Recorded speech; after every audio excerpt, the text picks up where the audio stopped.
Hey everyone, so yet another impromptu episode of sorts.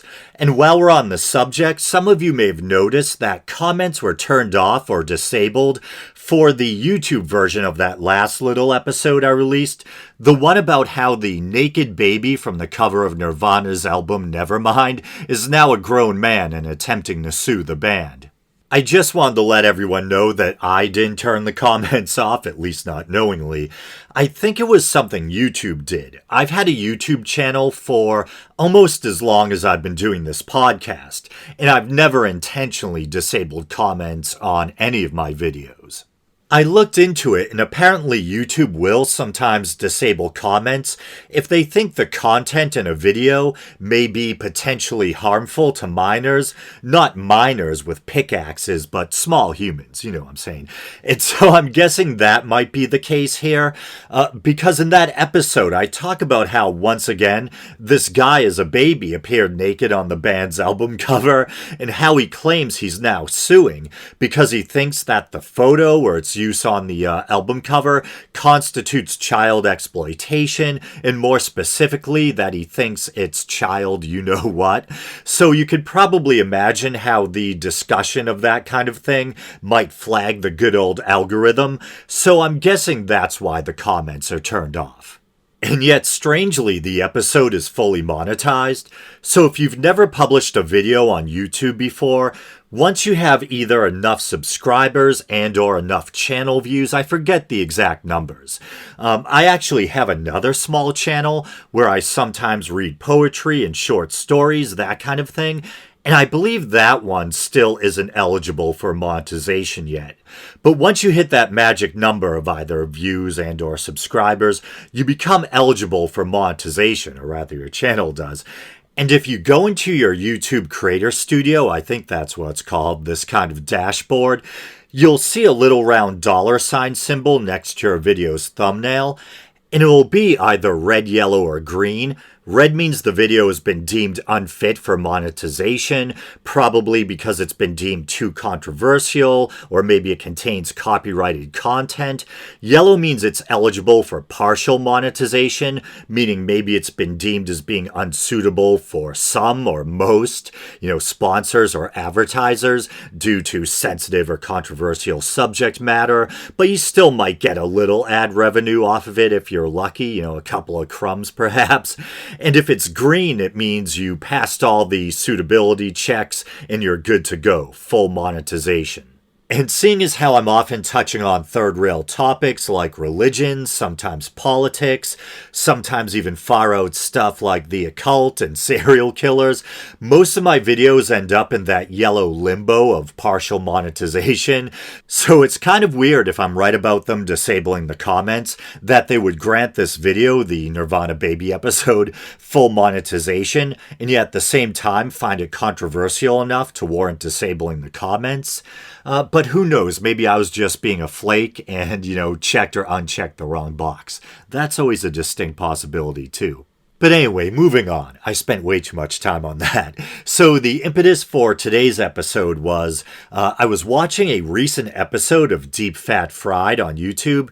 And if you're not familiar, Deep Fat Fried is a podcast that TJ Kirk, aka The Amazing Atheist, does with his brother Scotty and their friend Paul, aka Paul's Ego. But it's a really good show, and every episode they do a deep dive on a topic from history or pop culture, hence the title Deep Fat Fried. It might not be for everyone because although it's very informative, it's also very irreverent and heavy on the profanity, but that doesn't bother me personally. On the contrary, I really like irreverent humor. But this recent episode of theirs that I happened to be watching was about the devil, and I have to admit I was a little jealous. For years now, I've wanted to do a documentary episode on the devil, how the concept of the devil evolved over time, etc. But it's one of those episodes I've just never gotten around to, and there's a couple of reasons for that, I think. On the one hand, it's one of those topics where I know I'm going to have to set aside a lot of time for research, and then also, since I do kind of a topical show, there's always new things to cover, and it just keeps getting pushed to the back burner.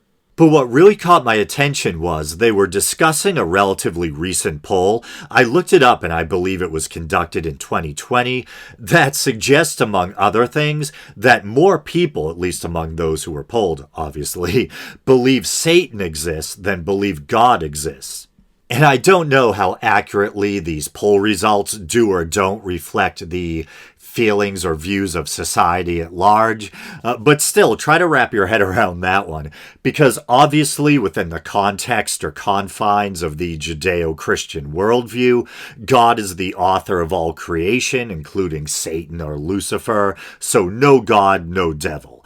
But in fairness, based on all the suffering and iniquity in the world, the problem of evil, theodicy and all that, theodicy just being a fancy philosophical or theological term for trying to reconcile or justify the existence of a benevolent God with the existence of evil or suffering, I could understand how someone might be tempted to believe that there's someone or something evil running the show, which kind of reminds me of the Gnostic concept of the demiurge, this evil, insane, or misguided godlike being that created the material world and trapped spirit and matter.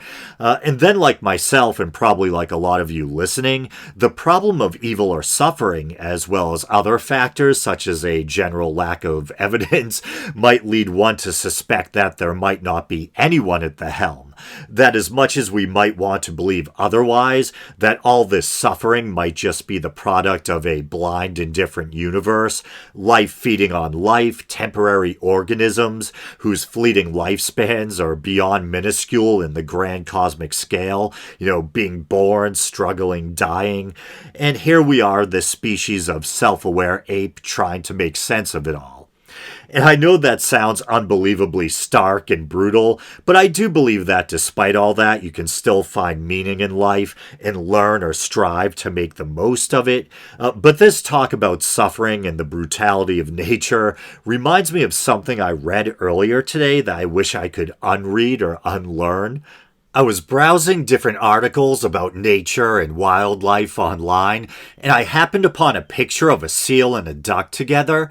It kind of looked like the seal might have been resting its head on the duck's back. The duck didn't really look distressed or anything. It even looked like it was just kind of calmly looking into the camera with its head turned to the side. You might even, have been tempted to think it was one of those cutesy, quote-unquote, animal friends, kind of pics. But I had a sinking feeling because something seemed a little off, and I know how brutal certain types of seals, such as leopard seals, can sometimes be. On a side note, I believe this was a harbor seal, but I clicked on the image and it led to an article with more pictures from the same shoot, and yep, the seal killed and ate it.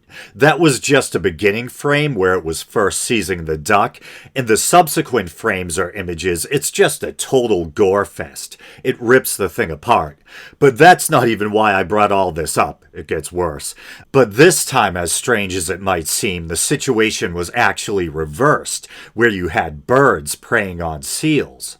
But I ended up reading this article about how seagulls, and I think it was Cape Fur seals, but how seagulls will peck out and eat the eyes of live seal pups, leaving them blind and unable to forage for food.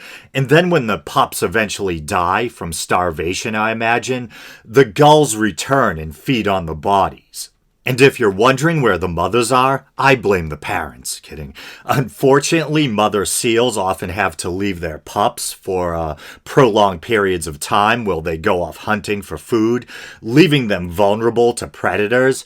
But my first reaction was, there is no God. And yeah, I know, I'm already an atheist, agnostic atheist, non-believer, whatever you want to call me.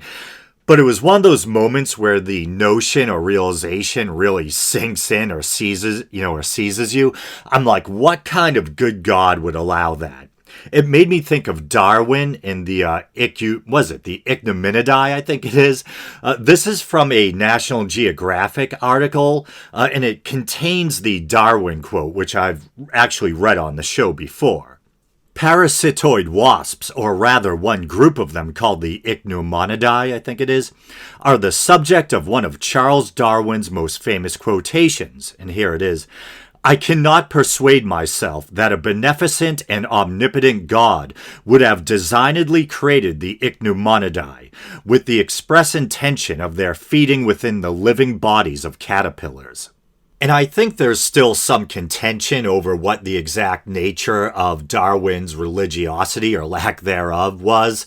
Darwin boarded the Beagle as a devout Christian. I believe he came from a kind of a tradition of free thinkers, not really biblical literalists. I think his father and grandfather were nonconformist Unitarians, something like that. But Darwin himself had been baptized into the Church of England. And I know the modern Church of England, the C of E, is considered, I don't know if progressive is the right word, but is, when compared to right-wing Christian evangelism here in the States, fairly progressive, and maybe not, you don't equate it or associate it with strict biblical literalism. But, and maybe it had something to do with his boarding school upbringing as well, and that kind of religious environment. But the young Charles Darwin was devoutly religious and believed in a strict literal interpretation of the Bible. And supposedly it was his voyages on the Beagle, and he was a budding naturalist, was always sketching life, wildlife, taking notes, making observations. And supposedly it was the abject cruelty and the horrors he observed in the natural world that I think kind of moved him away from Christianity. And obviously there's a lot of beauty and wonder in nature too. There's things like very heartwarming examples of the maternal instinct, even examples of animal altruism and group cooperation and that kind of thing. But yeah, a lot of, like we've been talking about, a lot of horror in the natural world too. And I know he had a young daughter who died. I'm sure that didn't help things, But I believe his wife was still devoutly religious. And I've heard some people posit that at the time of his death, he was probably something more of an agnostic. But obviously, you can tell he wrestled with the problem of evil or suffering as well, kind of, grappling with Theodicy. And man, is this shaping up to be a dark episode. But hey, why not? Let's dive even deeper towards the nadir. I was recently looking at the famous Spanish painter Francisco Goya's so-called black paintings online. And I've always been darkly fascinated with his famous painting depicting Saturn, the Romanized version or counterpart of the Greek titan Kronos, devouring his son. There's that famous story from Greek myth about Kronos eating his children, but Zeus survives because he's replaced with a rock or whatever. But yeah, so you have Saturn wide-eyed, and it's like, is that horror in his, at his own action in his eyes, or is he just like, this tastes really good? But you have Saturn munching on the headless, partially dismembered body of his own son, and it made me think of how chimps in the wild will hunt and eat Calabus monkeys, I think it is. They'll basically rend and devour them alive. That's some Attack on Titan shit right there. But I've always found that really disturbing on a number of levels. I think because they're both primates, chimps and monkeys, and because we're primates ourselves, it hits a certain kind of nerve and comes across almost as cannibalism. And also monkeys, despite being capable of vicious behavior themselves, some species at least, we tend to think of them as these cute little anthropomorphic, whimsical, almost childlike animals, so seeing them ripped apart and eaten alive is horrific. Not sure I needed to bring that up, but while we're already discussing the horrors of the natural world, I figured, hey, why not? But I think there's usually a couple of responses to the problem of evil or suffering that you tend to get from religious types or Christian apologists. One is the claim that we live in a fallen world, so it's our fault, we lowly humans. The onus is on us, original sin and all that. Which, and I'm not the first to point this out, makes God seem even worse, like some kind of moral monster or cosmic ogre. Two people ate the wrong kind of fruit, and the punishment is to afflict the rest of posterity down through the ages with sickness, death, and suffering. Not to mention all the animals and the horrors they have to face, like we've been discussing. What the hell did they do? But yeah, pretty heavy-handed approach for eating a piece of fruit. Traditionally, I think an apple, but actually based on the region, I've heard biblical scholars say if the story was true, it probably would have been a fig or a pomegranate. I think the apple has something to do with a Latin play on words. The word for evil and the word for apple are similar. Is it like malum or mallet? Yeah, is it something like that? Yeah, I think it's malum. And I don't know if it was Bill Maher or someone else, but I remember someone darkly joking once about how if a person treated a dog or their child like God treats people in the Bible, we'd probably call Child Protective Services on them or something like that. And of course, there are a lot of biblical literalists out there, probably more than we'd like to believe, who do take these stories like the fall in the garden narrative, as well as the assorted miracle stories in the Bible, literally.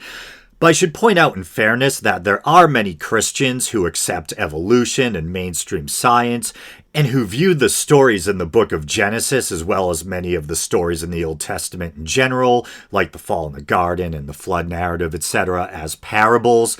And of course, you could get into a whole thing about, well, where do you draw the line? If you're not going to believe in the Old Testament miracles, why believe in the New Testament miracles?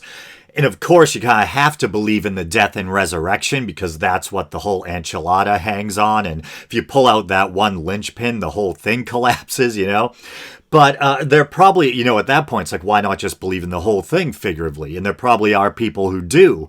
There's probably plenty of people who are culturally Christian. They might vaguely believe in some higher power, but they don't really believe in the biblical miracle stories literally, or they just don't stop to think about it, And it does require a kind of cognitive dissonance, but there is that cafeteria Catholic approach where someone might be like, well, I'm not going to take the Garden of Eden story literally because that would conflict with my belief in, human evolution. But I am going to take the death and resurrection story literally because it makes me feel warm and fuzzy to be a Christian. And if I don't believe in that literally, what's it all about? And then you could get into a thing about, how literally were these stories meant to be taken in the first place? And, you could go as far back as St. Augustine questioning whether or not the days of creation in the Old Testament were meant to be taken literally as 24-hour periods. And you have people like a guy who I admire, Dominic Crossan. I've mentioned this on the show ad nauseum. I'm paraphrasing, but I think it was in From Jesus to Christ, the First Christians, that documentary series. But he said, is it the case that these stories were meant to be, talking about the gospel specifically, I think, was it the case that these stories were meant to be taken literally and we're so smart as modern people we know to take them figuratively, or were they intended to be taken figuratively to some degree and we're so stupid we insist on taking them literally? And he says he thinks it's the latter. And while we're on this topic, it was interesting. I was listening to an episode of Unbelievable recently. Unbelievable, if you're not already aware, is a podcast/radio show that airs on a Christian radio network. I think it's Premier Christian Radio. And it's hosted by Justin Brierley, himself a professed or, practicing Christian. But even if you're a non-believer like myself, it can still be a pretty interesting show because they often feature these kinds of, relatively civil debates between atheists and theists. But I was recently listening to an episode featuring well-known Christian apologist William Lane Craig, and the focus was how to reconcile belief in human evolution with the fall in the garden narrative, or this idea that the human race started with two people made in God's image. And I probably shouldn't be surprised in a sense because William Lane Craig, even though I obviously disagree with him on religion and he says plenty of stuff that I take issue with, I nevertheless think that he's a relatively learned and sophisticated Christian thinker. But I was surprised by just how much he embraces human evolution. It was, pretty refreshing. A lot better than the usual, if we came from monkeys, then why are there still monkeys, smart guy, And actually, sadly, an actual argument that I've heard parroted, multiple times. The logical flaw being the assumption that evolution is a linear line instead of a branching tree with various, shared common ancestors. But another response you'll get from religious types when confronted with the problem of evil or suffering, they'll say, well, you can't lay all of the evil or suffering in the world at the feet of God. Sure, there's things like natural disasters, etc., but much of the suffering in the world is the product of man's inhumanity, the man, things like war.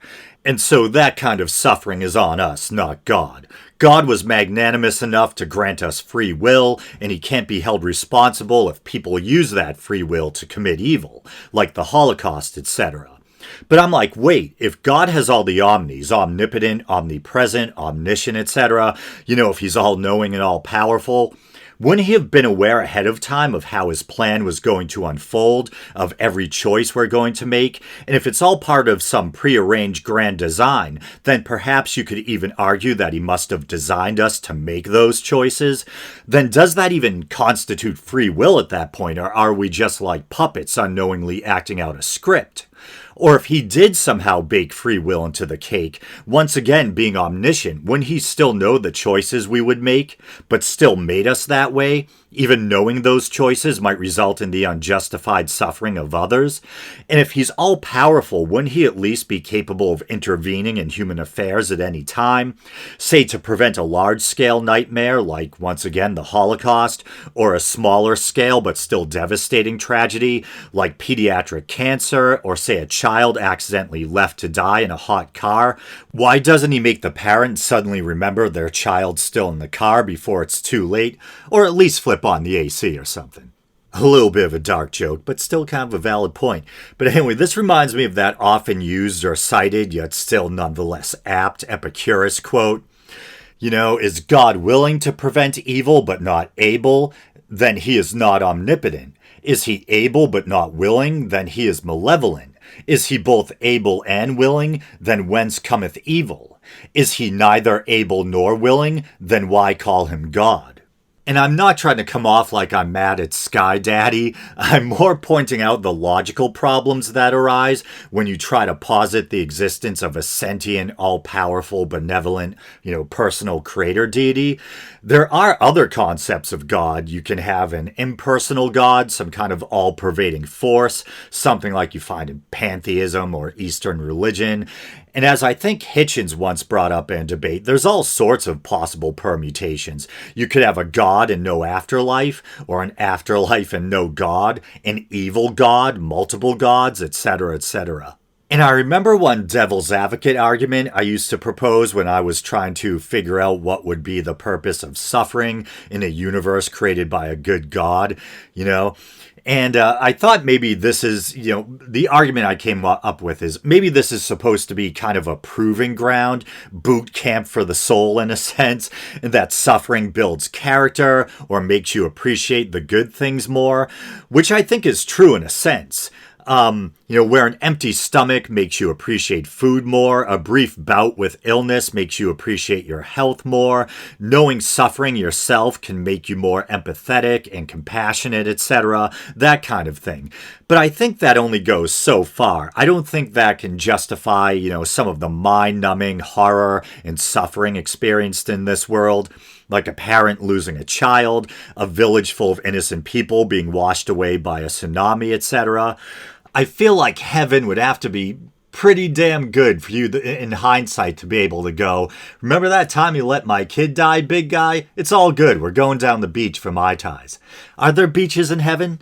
I don't believe it exists, but if it did. And is there danger in heaven, like for the sake of fun or excitement? Like, could you go surfing in heaven and say, throw in some great whites, and then you get eaten by a shark and magically appear back on the shore like a video game? I don't know. But let's finally move on to that poll. It's only been 24 minutes, long-winded as usual. And so this site is arizonachristian.edu. And at first I thought they were just commenting on the poll, but I think they might be behind it or be affiliated with the organization that conducted the poll. So yeah, this is Arizona Christian University, and it says CRC, and that stands for Cultural Research Center.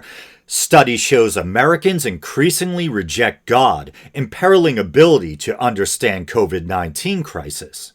And if I didn't already mention it, this article is dated April 21st, 2020, because as I think I already mentioned, the study was conducted or the results were published in 2020. And it looks like the article is actually by Dr. Tracy Munsell, Executive Director, Cultural Research Center at Arizona Christian University. Groundbreaking new research about American faith and worldview shows that a slim 51% majority of Americans believe in a biblical view of God, down from 73% 30 years ago. This new research is especially troubling as many Americans are struggling to understand the COVID-19 crisis and are statistically far less likely to turn to God for answers. The latest research from the American Worldview Inventory 2020, a study conducted by the Cultural Research Center at Arizona Christian University, finds mounting evidence that Americans are both redefining and rejecting God.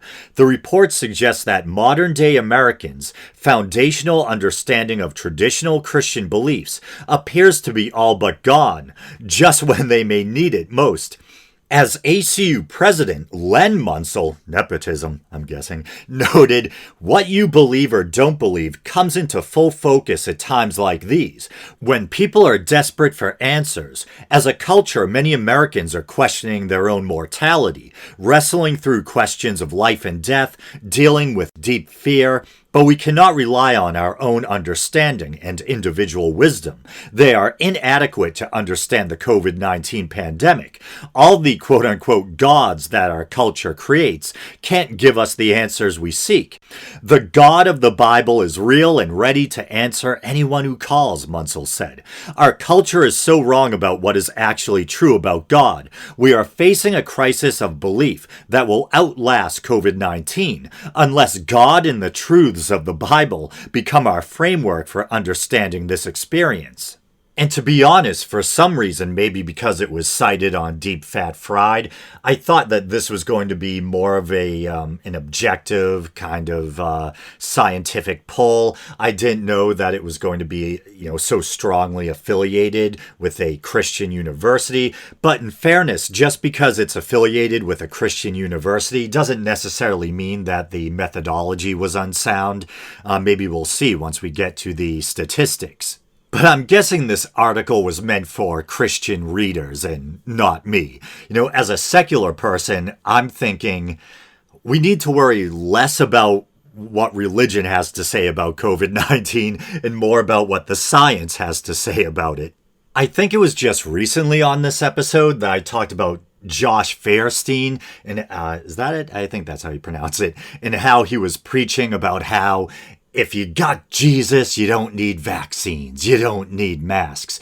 And we've been seeing that kind of thing since the beginning of all this. I remember there's a viral video about a woman being interviewed outside a church, kind of all wild-eyed, talking about how she didn't need masks or anything because she was dyed in the blood of the Lamb, or she was protected by the blood of Jesus, whatever it was. And now there's a whole long list of, pastors and preachers who had thumbed their nose at COVID-19 and who inevitably ended up dying from COVID-19. So, and I'll say, you can believe in God and science. You can have a higher power and science. I'm not asking people to give up on God or a higher power. I'm asking, yeah, you can embrace your higher power, but please use some common sense and have some decency and just take some, common sense precautions during a global pandemic. Holy shit. And one thing that really blows me away is how some people seem to have come to confuse or equate selfishness with freedom.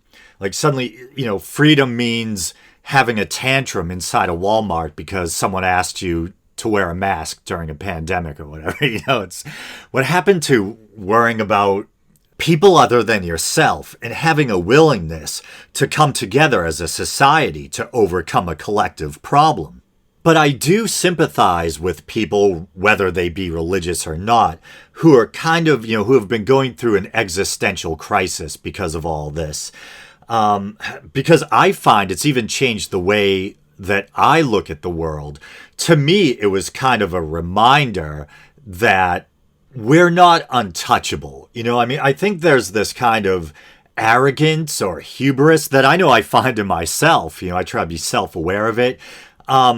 That we think somehow, we're the pinnacle of human civilization. And we have all these modern conveniences and these amazing inventions. Everyone's walking around with these little, what are essentially supercomputers in their pockets that act like little repositories of all the world's knowledge and that let you, communicate with people on the other side of the world with the press of a virtual button. We live in air-conditioned houses. We have MRI machines and life-extending medications.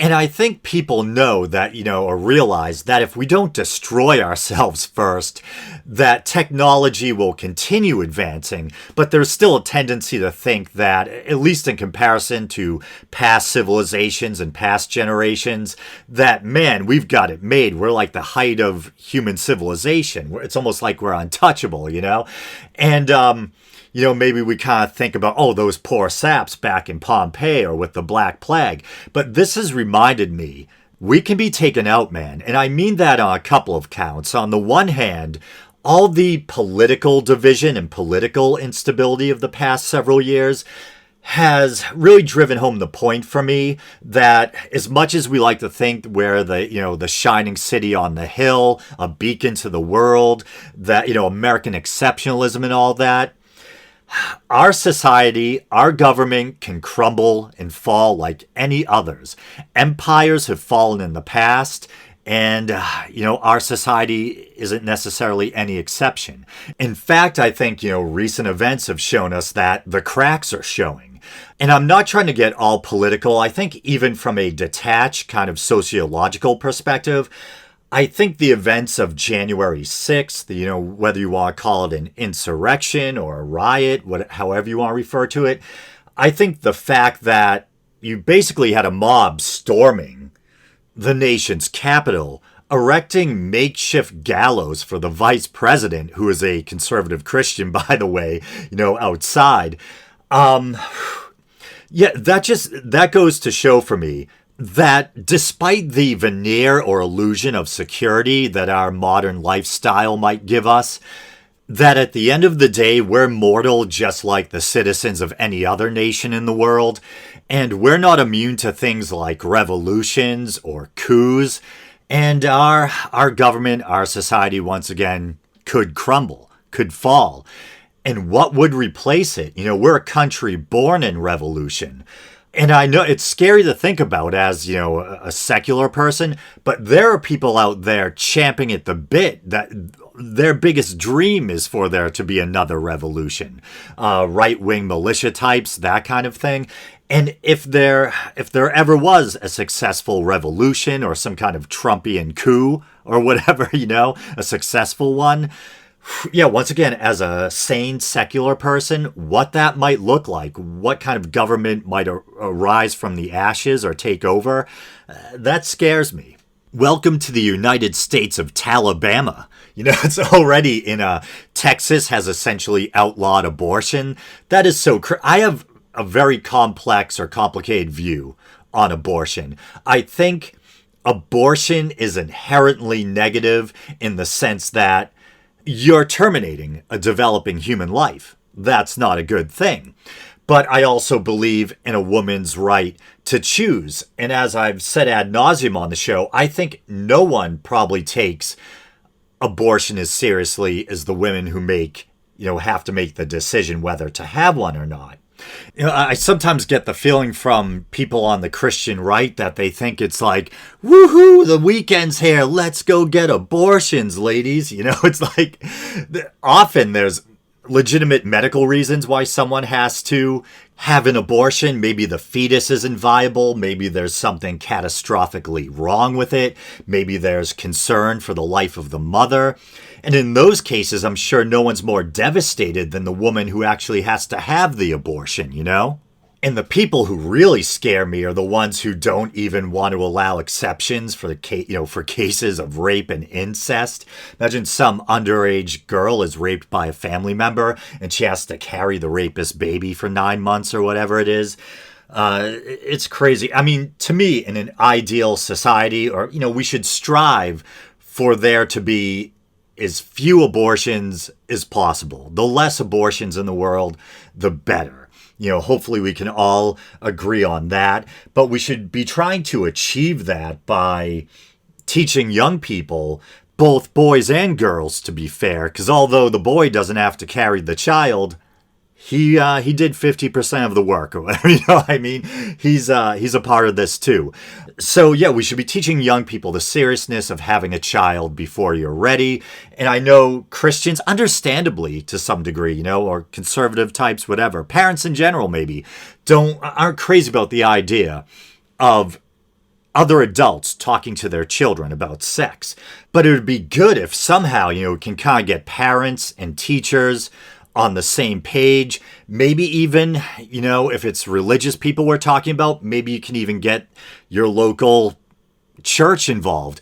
People coming together to help educate kids about the seriousness of bringing a child into this world. And as a secular type who doesn't think there's anything, sinful about sexuality, I obviously have no problem with, teaching kids about safe sex, even making contraception available for, when they reach a reasonable age, maybe when you're talking about, I don't know what age is appropriate. I'm not a parent, but somewhere into their teens or whatever, But I get how parents would have an issue with that, even if you're not religious, because it's almost like maybe, I don't know, people might have a fear that you're kind of tacitly giving permission to kids to have sex by making contraception available. But at the same time, it helps prevent unwanted pregnancies and ultimately abortions. And that's the kind of hypocrisy or the contradiction there, where maybe some, conservative Christian types don't want anyone talking to kids about sex, but then they're gonna get all draconian when it comes to abortion, when they could have helped prevent the abortions in the first place with some, sex education. But anyway, let's get back to that poll, and I'll skip a bit down. Let's see. So it says, in addition to the AWVI, which I think is the American Worldview Inventory, I think that's what it stands for, research identifying the stunning decline in belief in God in the past 30 years, the study also found Americans possess shocking views about God, Satan, the Holy Spirit, and the sinless nature of Jesus Christ. For example, Americans are more confident about the existence of Satan than they are of God. Overall, 56%. Was that really New Englandy? 56%. 56% contend that Satan is an influential spiritual being, yet almost half, 49%, are not fully confident that God truly exists, and 44% believe Jesus Christ sinned while on earth.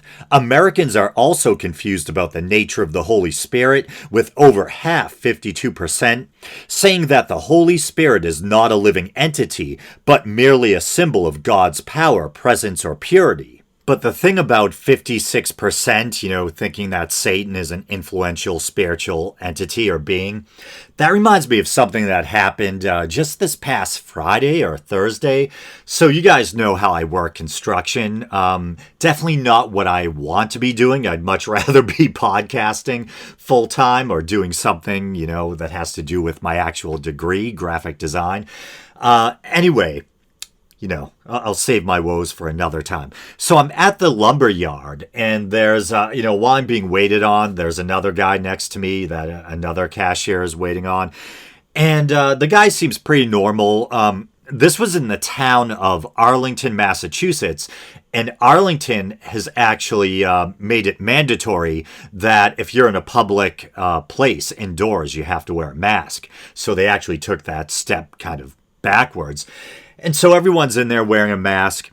And the guy, like I said, sounded normal. And he's talking about this story that was on the news about how, what is it? There's a new COVID variant that's been identified. I believe they call it the MU or Mew, or is that I don't know much about Pokemon, but what was the name of the cat on Pokemon? Wasn't that a Mew or something? I just looked it up. Mewith. That's what it is. Okay. And was I saying Pokemon? Is it Pokemon? I feel like I'm turning into a boomer here, man. Pokemon go to the polls. Giving myself the douche chills here. But what was I talking about before that weird Pokemon digression? Oh yeah, the guy at the lumberyard in the so-called Moo or Mew variant. The last I heard about that, they were saying on the news that health experts or officials are keeping their eye on it, but it's not a real threat yet, but it's kind of a variant of interest. I don't know if there's been any further development since I last checked in with the news. But yeah, so the guy sounded pretty normal. And then all of a sudden he goes, and I'm paraphrasing, you know who's behind this? He said Satan. And you know how he's doing it? Money. And I'm like, okay. But it's funny, the cashier who he was talking to, I'm actually friendly with. And the guy happens to be a Christian, but he's also a musician. So we talk about music a lot. And he plays in his church band or something like that. But it seemed like even this guy, the Christian cashier, was kind of giving the guy the eye, like, okay, buddy. And before I forget, there's I do that sometimes with unscripted episodes. I'll be talking about something and there'll be another point I want to make. But then I'm talking about so many different things and going off on digressions that just gets lost. When I was talking about how, about the subject of COVID and the kind of existential crisis it can instill in us, I was talking about how the past several years have kind of changed my view of the world on a couple of fronts. One was, had to do with politics and realizing that, our political system, our government, our society, how it might not necessarily be as stable as I once would like to think. But also just, I talked about the Black Plague and that kind of thing. This has also reminded me of our fragility as a species. And we're not immune to epidemics, pandemics, and, we could be culled just like past societies or civilizations, like with the Black Plague. And it's remind me of that too. And this should be the type of thing that we can keep under control.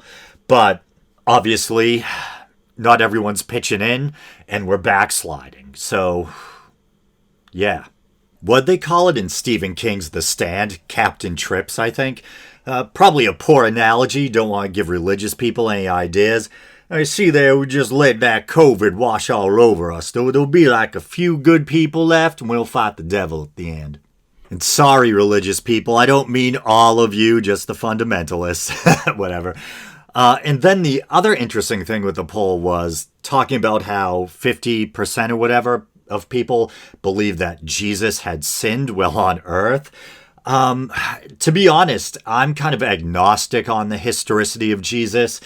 I can definitely believe that there may have been a historical figure, this kind of charismatic preacher in the ancient world named Jesus of Nazareth or Yeshua. But as the mythicists suggest, I could also, easily believe that he may have been some kind of composite figure that was dreamed up afterwards. I mean, was it? I think the earliest writings of the New Testament are actually the writings of Paul. Those come before the Gospels. So, I mean, I think some mythicists go a little too far with it, and but yeah, in general, yeah, I could see that there may have been a historical figure, and I could also see that, could be some kind of mythic figure that was dreamed up after the fact, or that followed some kind of pre-existing template for, a type of dying and rising God. And this is just complete conjecture or speculation on my part, but I used to wonder if maybe it wasn't the case that, because the Jewish Messiah was expected to be a kind of warrior king, this kind of earthly conquering figure in the kind of tradition of King David, that if there was a historical Jesus, when he ended up dying the death of a criminal, this ignoble death, hammered to a Roman cross, crucified, that his surviving followers may have been left to try to make sense of this, and maybe then the resurrection story arose. Who knows? There's so many different theories or things that you could speculate, and it's frustrating for someone who's really interested in the ancient world and in the history of the early church, how Christianity actually got started. It makes you wish you could jump in a time machine and go back 2,000 years, But if there was a historical Jesus, there's so many different ways you can quote unquote sin. And I'll put sin in quotes because it's a religious concept that I wouldn't be surprised if he did in some way. And I don't know if this actually holds water or not, but I found myself wondering in response to this claim that, more people now think that Jesus would have sinned while on earth or whatever, if this might have something to do with the popularity of things like Dan Brown's Da Vinci Code, where we have the idea of a more carnal Jesus who actually has sex and has children. I don't know if there's anything to that, but it just kind of popped into my head while I was reading the poll results. It could also be a reflection of, if you have more people who doubt that the supernatural claims in the Bible are literally true, people becoming kind of more secular, then they might still think that Jesus existed, but doubt his divinity and see him as more of a historical figure, so more prone to sin, I guess. And then once again, there's that poll result that suggests that 52% say the Holy Spirit is not a living entity, but merely a symbol of God's power, presence, or purity. And that just makes me think of the First Council of Nicaea. But I am way too mentally exhausted to go into that now. I think way back in the catalog is probably one of the first shows I ever did. I talk a bit about the Council of Nicaea and how there's a lot of, and here I am going into it, there's a lot of misconceptions about the First Council of Nicaea, that it was where, bishops got together to choose or select which books would be in the Bible and which wouldn't. I believe that took place afterwards with Eusebius. I think the goals of the First Council of Nicaea were to determine the nature of Jesus in relation to the Father, the nature of the Trinity, setting or establishing a date for Easter, that kind of thing. But, with that, I think I'm going to call it a wrap, guys. So, as always, thank you, everyone, for listening. You guys know the drill. You can like the Facebook page, follow the show on Twitter. You can check out the YouTube channel. Maybe you're doing that now.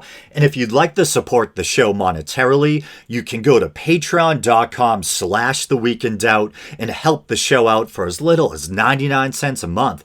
All right, brothers and sisters, until next time.